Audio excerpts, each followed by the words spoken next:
This is a continuation of the principles and treatment strategies for children who are social language learners who have autism spectrum disorder.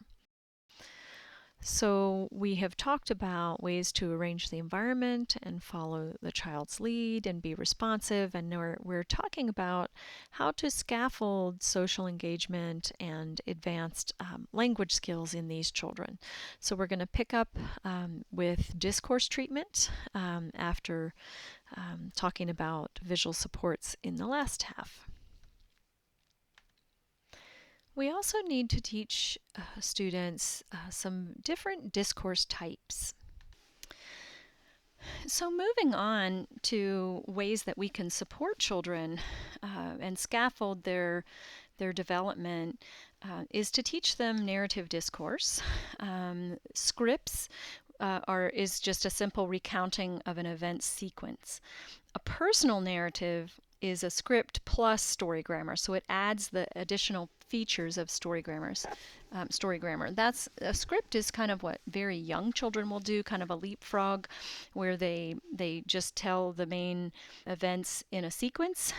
It's the story grammar that helps tie them together and make the event recount more sophisticated. So we can provide visual supports to decrease processing load. We can provide written cues if they are readers. We can do sentence starters, or we could do even a template, which gives like the written language that helps them start things, and then the written words to help keep it going. I'm thinking of things like once upon a time, although we don't start with that, older kids won't start with that. They'll say one time, and then the rest is blank. What happened was, and we can just give them these little templates that can help them to know what goes next. We can use word banks. So maybe it's a word bank of emotion words that help them to remember and figure out how to tell what characters in the narrative are feeling or thinking about. We can use verbal cues like asking them WH questions. We can use, I'll talk a little later about social stories and cartooning, but cartooning is helpful using the speech bubbles so that they remember to think about what each person in the story is thinking and remembering to tell those things to the listener. We can also scaffold with gestures, and we can teach the child to help scaffold him or herself using gestural cues. The other thing we can do is help the child develop cognitive schemas for a variety of activities that are usually part of everyday normal life. So helping them understand a schema for going to the movies or going on vacation or going to a restaurant. Playing certain video games, listening to certain kinds of music. So going to a restaurant, you have to delineate things like there are different types of restaurants. So there are fast food restaurants like McDonald's and Burger King and Wendy's, where you go in and you stand in line at a big counter and you order at one of the cashiers, at one of the cash registers. There are other kinds of restaurants where you you wait to be seated. There are restaurants where you stand there and wait. The waitress or waiter, the wait staff person seats you at a particular table, and then there's routines that go along with interacting with that wait staff person. There are places like pizza shops where you can go in and sit wherever you want, and then somebody notices you and comes in. There are places where there's a bar, and we might be talking about college age students here, where you go up to the bar, you can order drinks or food there. So there's a whole schema around restaurants that and then there are sequences that happen depending on which type of restaurant that you're in. and different kinds of rules apply to different kinds of restaurants. So what we're talking about here is developing that schema so that they can understand what it is, what their behavior, what kind of behavior is expected in each of these different kinds of places. This is an example from Dr. Williams from a PISHA presentation several years ago, and she talked about a teenager who, what his thing was, he loved all kinds of amusement parks, and they always went to Kennywood, and but they'd also been to amusement parks all over the state and all over the East Coast. And so this child had a lot of experience with amusement parks.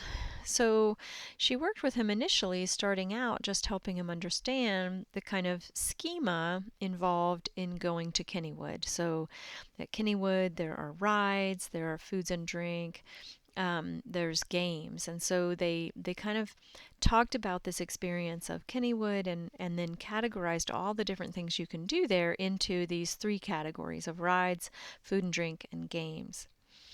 Then they bridged it out to widen it a bit and talk about how lots of different amusement parks have these same features, but each amusement park also might have something that's different than the set rides, food and drink, and games categories. So Hershey Park has the chocolate factory. Um, Epcot would have the Epcot Center offers a different kind of variation on the theme. So she used this to help him learn to have conversations with people because he loved to talk about amusement parks, and to learn to talk about his experiences at amusement parks in a way that can make sense to other people, that it's not just a random like monologue about an amusement park, but that he could engage with other people, ask them questions. What's your favorite ride at Kennywood, or what's your favorite type of ride at an amusement park? So she taught a lot of discourse skills, which we'll talk about in a minute, using this kind of comparison. And the visual supports were really important for helping him to learn how to speak about these events and to write about them. This is another example, and this is a combination of visual support, but used in helping a child create a personal narrative.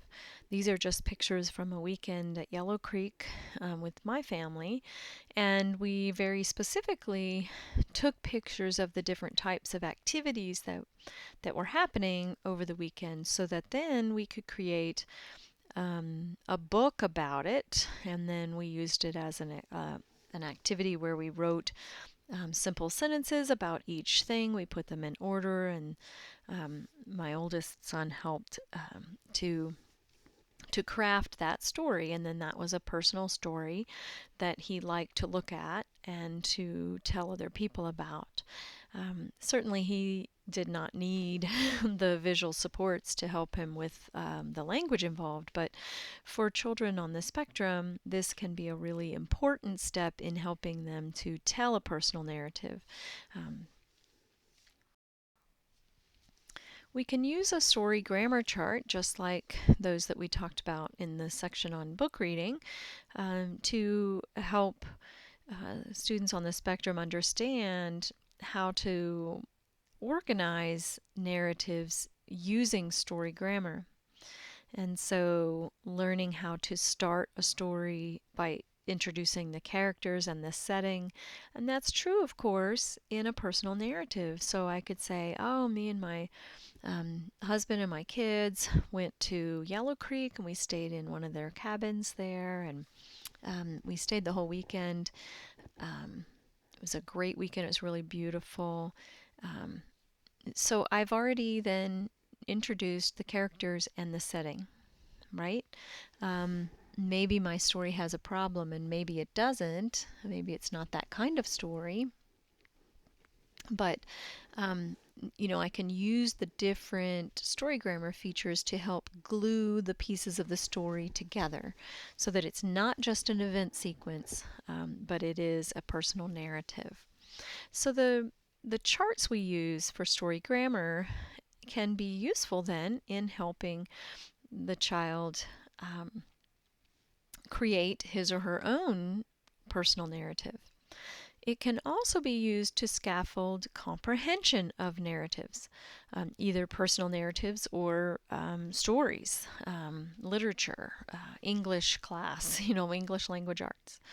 So we can teach students how to use the story grammar chart to pick out the details that are most important when they are hearing a narrative or reading a narrative. We can also use some of the visual supports to help students with discourse about personal experiences and having conversations. So this came from a teenager that we worked with in our clinic, and he loved to go to the beach. His family went to the beach often in Louisiana, and a lot of trips to the beach at Lake Erie. So he picked out a picture off of Google Images of a picture of Lake Erie. And we identified some of the relevant vocabulary that might be important, more specific to a beach trip. We generated ideas for conversation and then ideas for what he could ask his communication partner. He had a tendency to monologue and to just tell someone everything about his trip to the beach instead of engaging the other person. And so this visual support can be used to support narrative discourse and having it be a back and forth exchange rather than a monologue. And we want to be careful as we're teaching narrative discourse, and next we're going to talk about expository discourse. We want to be careful that we don't teach children how to do this in monologue fashion, because we want to integrate then ideas for how to to use these discourse types in conversation, in interaction with other people. And we know that kids on the spectrum can have difficulty with that back and forth, so we don't want to exacerbate the monologue tendencies. Another thing that we want to do when we're teaching discourse types is to teach non-literal language. So often we can find resources in our SLP materials, and we'll find a whole spiral-bound workbook on idioms and figures of speech. And the goal of those is literally to teach a child what different figures of speech or idioms mean. Now the problem with that is that there are hundreds and hundreds and hundreds of different types of non-literal language that we use during everyday conversation.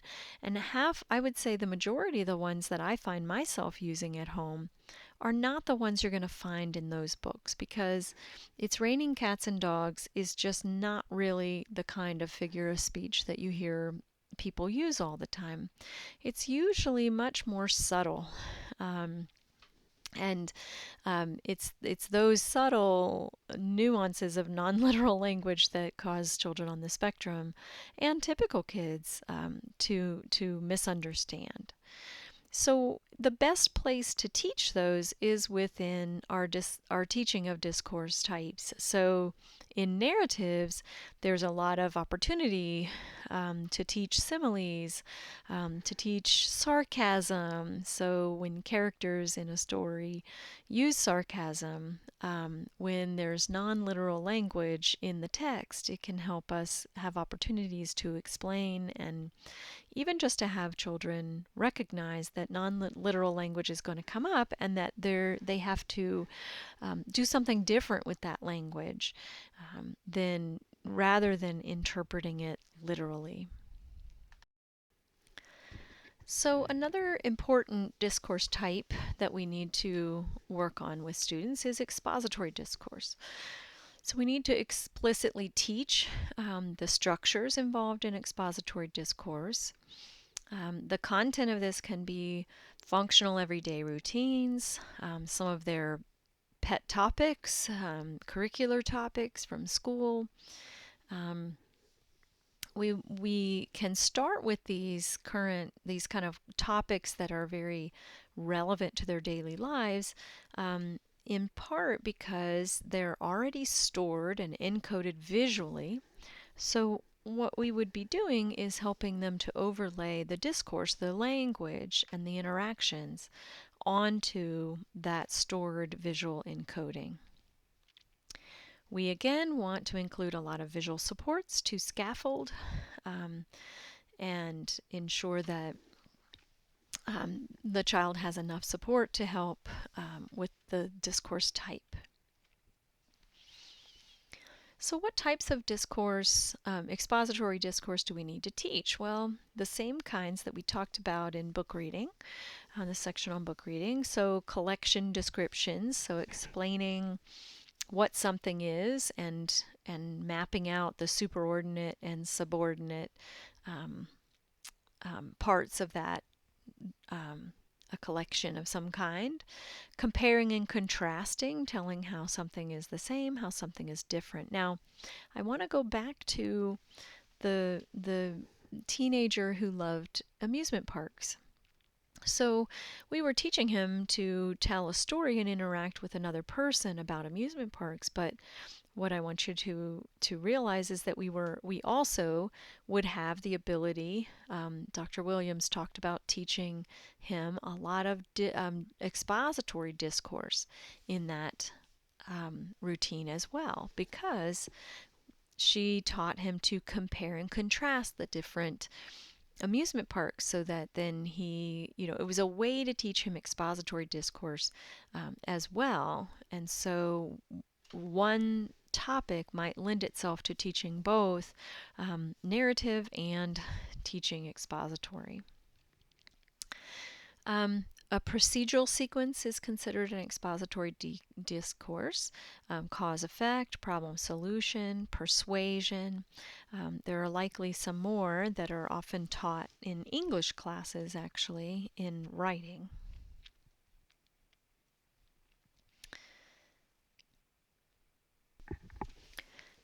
Let's look at another strategy that we often use to help students with social language learning, and that is using social stories or social narratives to help support their social functioning in a variety of contexts. So a lot of this information comes from Dr. Majanka, faculty member in special ed. If any of you have had her classes, she's wonderful. And social stories are something that often we do in collaboration with special educators and classroom teachers.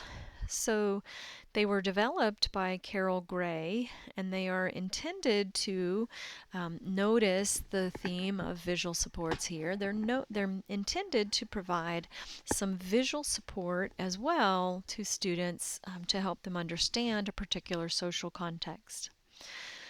So what we're trying to do in a social story is provide information about the situation, um, and we pick situations that are difficult or somehow confusing to the child on the spectrum.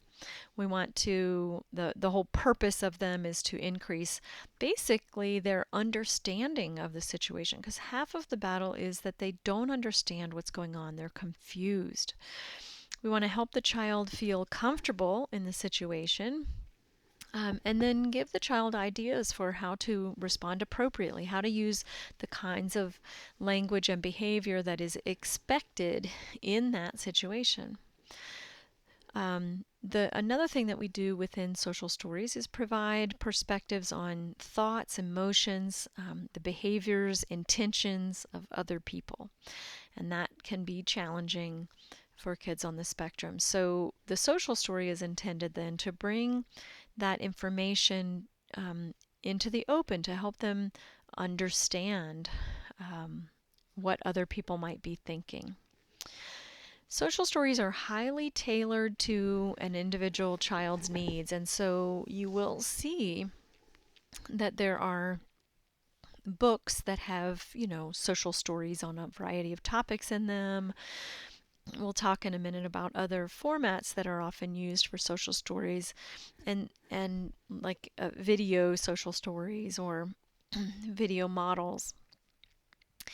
But what's really important is that you can't really use just a photocopied social story out of a book. The problem is that the challenge the child has may not be exactly the same across children, and so the social story really has to be tailored to that particular child's needs. When do we use social stories? Well, we use them when we see that a child withdraws from a situation, tries to escape from the situation, or has tantrums or cries or is frightened. Anything that's causing disruption to the child's day.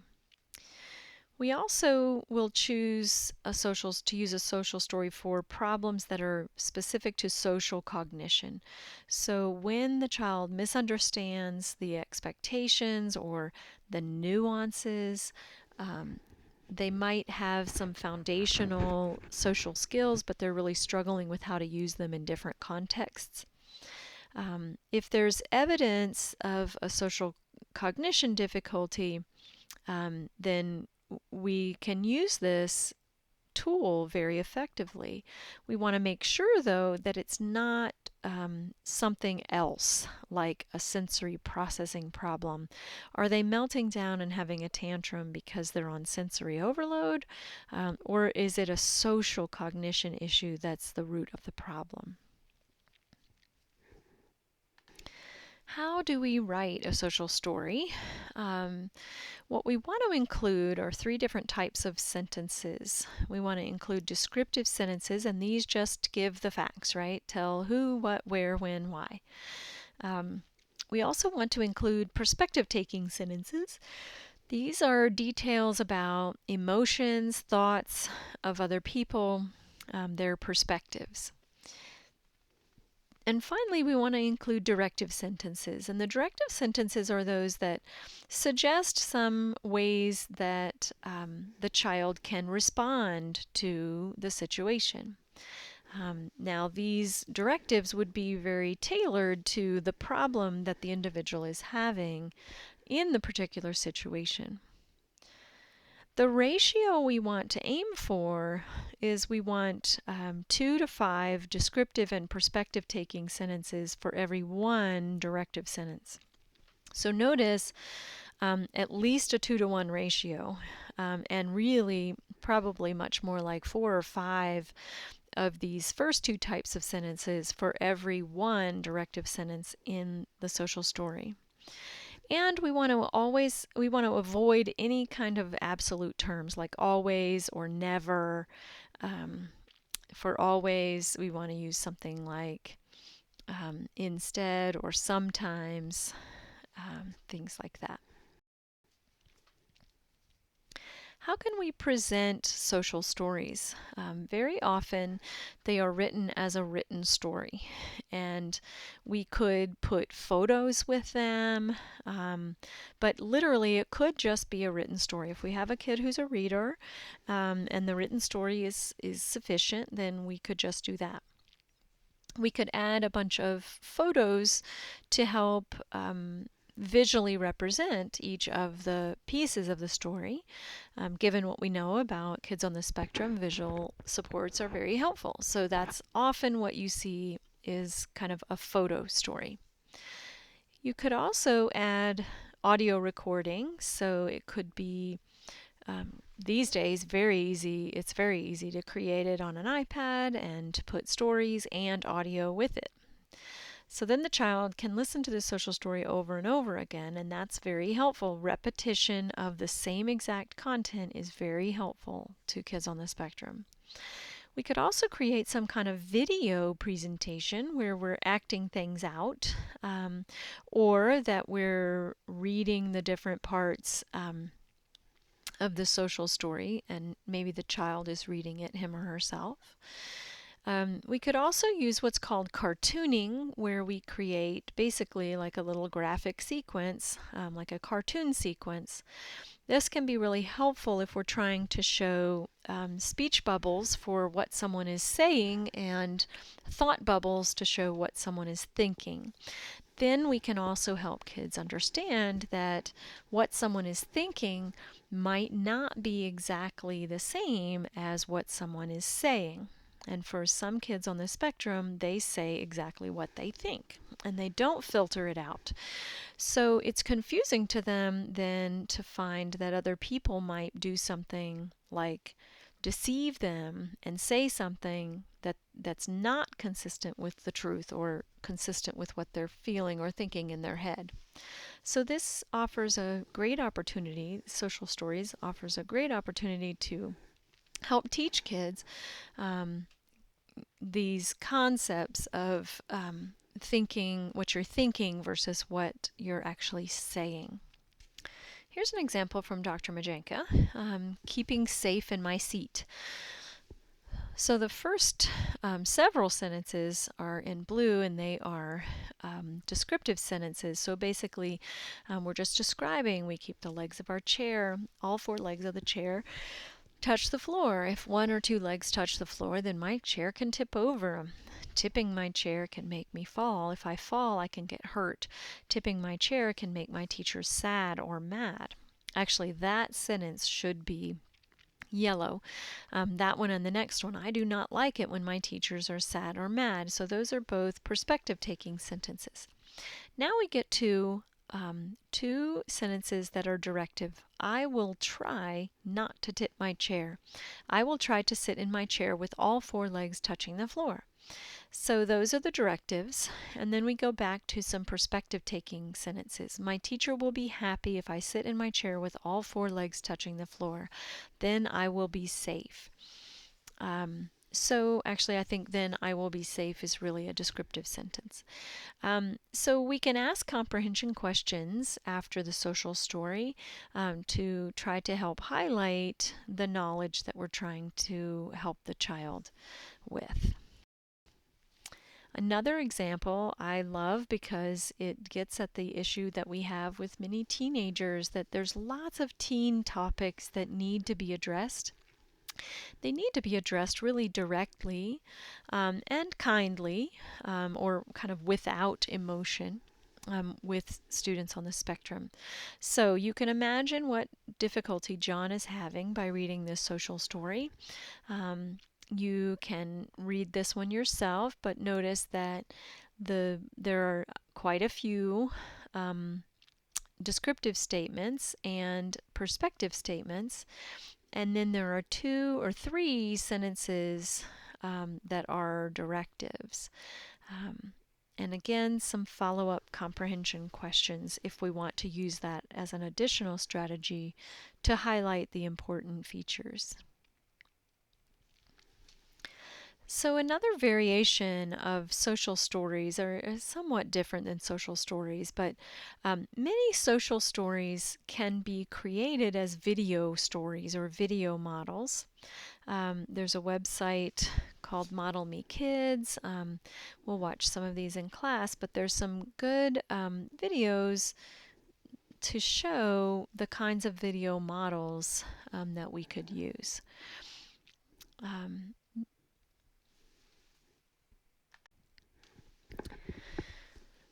there's a category of strategies that we consider peer-mediated treatment, where we're using peers to help scaffold the child, usually within a classroom environment. And it's a great way to get generalization of skills into other environments and get a little more in treatment intensity. We have talked a lot this semester about parent-assisted strategies, where we teach parents to do certain types of things at home during everyday routines or during play activities. So make sure you read the Wheeler et al. Reading that talks about these. It talks about a bunch of these different strategies, but it includes more description of peer-mediated and parent-assisted strategies. So I'm not going to talk about those here. So another big category of scaffolding comes in the form of the social thinking curricular materials and the use of social groups. Michelle Garcia Winter and Pamela Crook and some of their colleagues have created a lot of different really good resources for helping us as clinicians teach kids the different kinds of social thinking that they need to be doing. What is social thinking? We talked about at the very beginning of this course segment.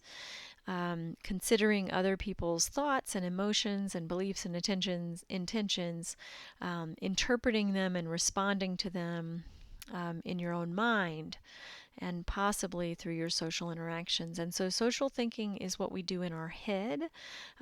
We adapt to what other people expect. We try to behave in ways that other people will expect.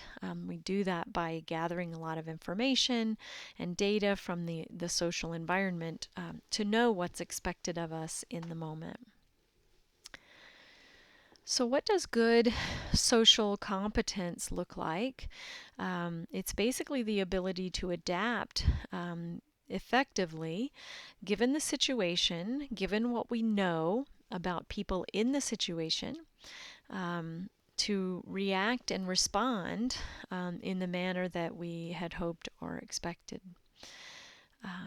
So children with autism spectrum disorder can focus on a lot of the details and gather some of the data from the social situation in ways that children without autism don't.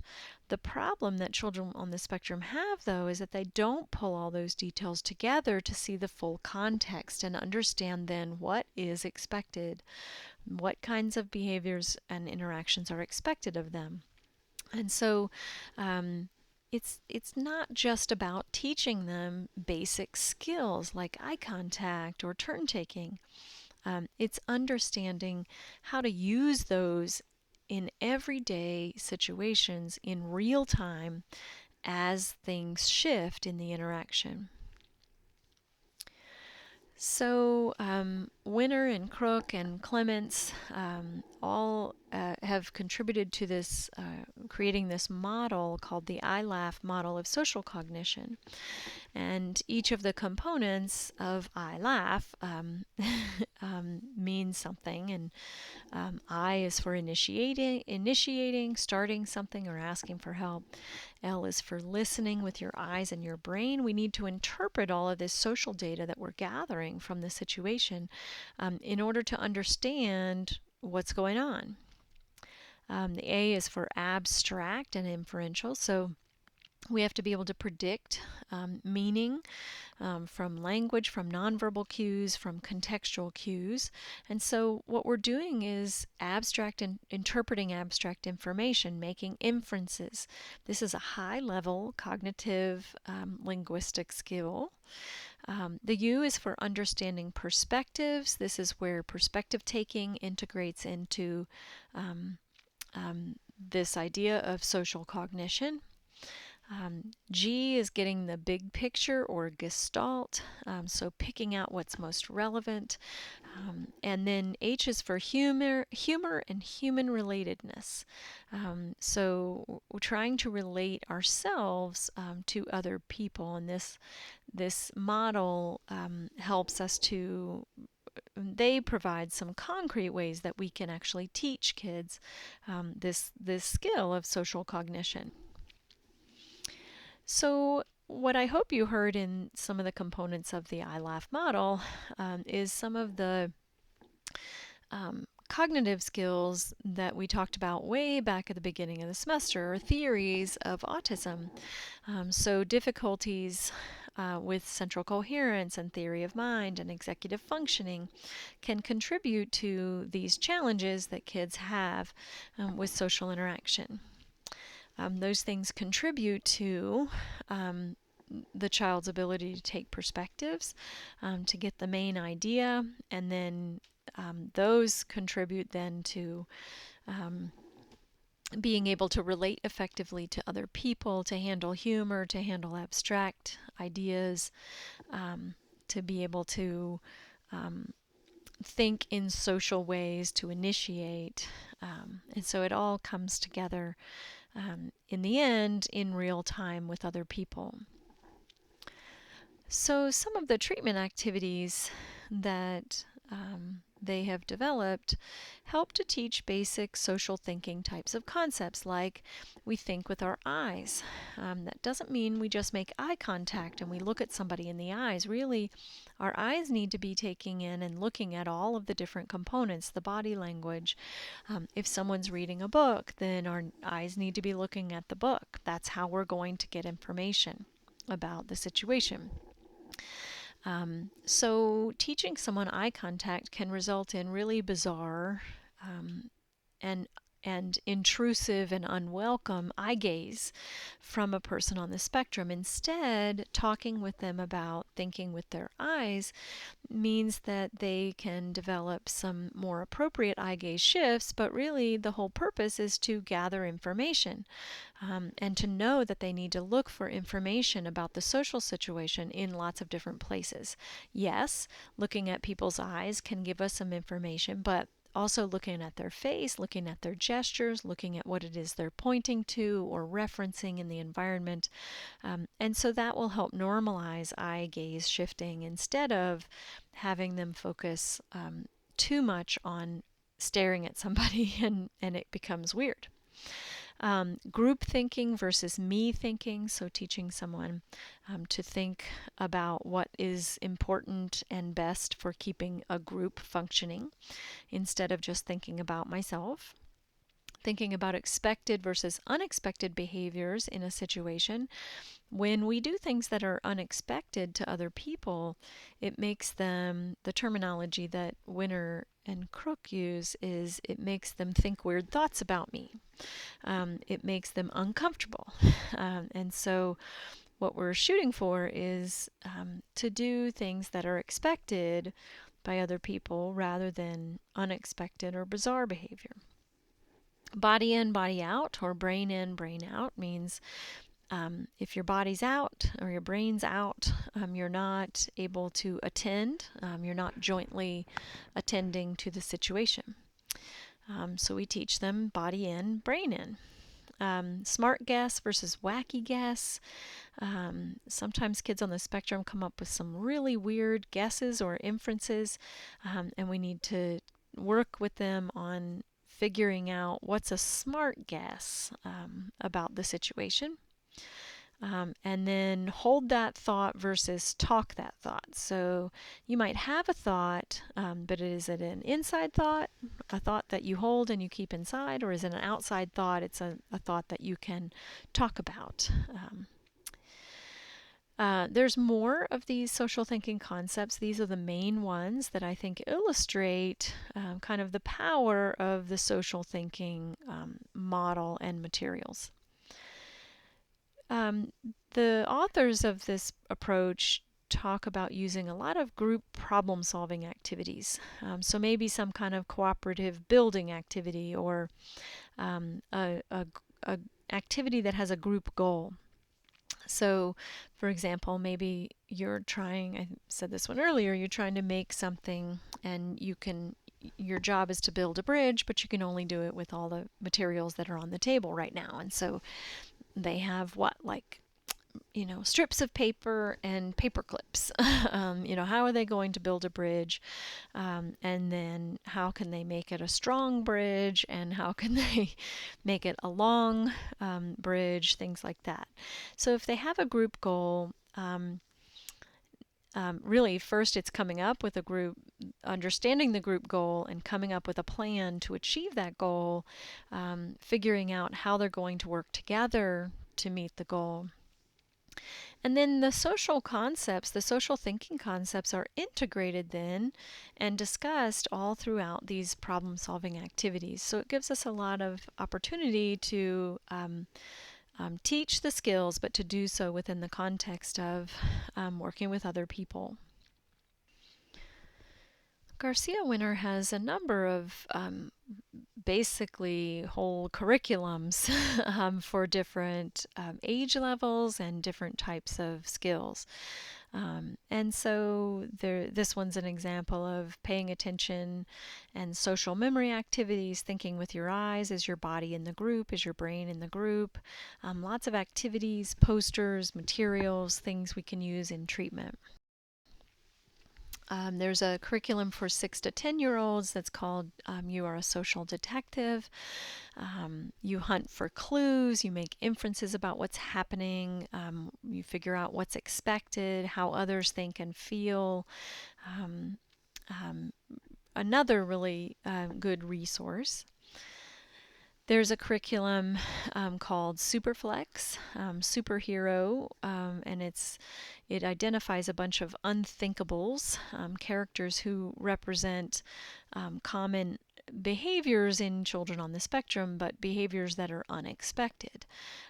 And so each one is given a name. Space Invader is probably an easy one to relate to, which is, the kid who's always invading someone else's body space and gets too close. And so we identify the difficulties the child is having, and then just teach them the unthinkable characters who represent those behaviors. Then we have a way, when we're doing activities and helping them in social situations, to say, I think Space Invader has taken over. Where's your, how can you be super flexible here? How can you adapt and do what is expected in the social situation instead of these unthinkable behaviors that make people uncomfortable. Teaches a lot of self-regulation strategies and can be used for group activities, and those strategies can be used in class or in conversation in lots of social situations. So just to wrap it up, there's a lot of different ways that we can support social language learners through our treatment in our own treatment room, and ways that we can support social language learners in a lot of other social situations, in the classroom, in social interactions with peers. It is best to learn social language and social skills by being in social relationships. But we want to craft those interactions with structure and support and scaffolding so that children can gradually learn to be more socially competent.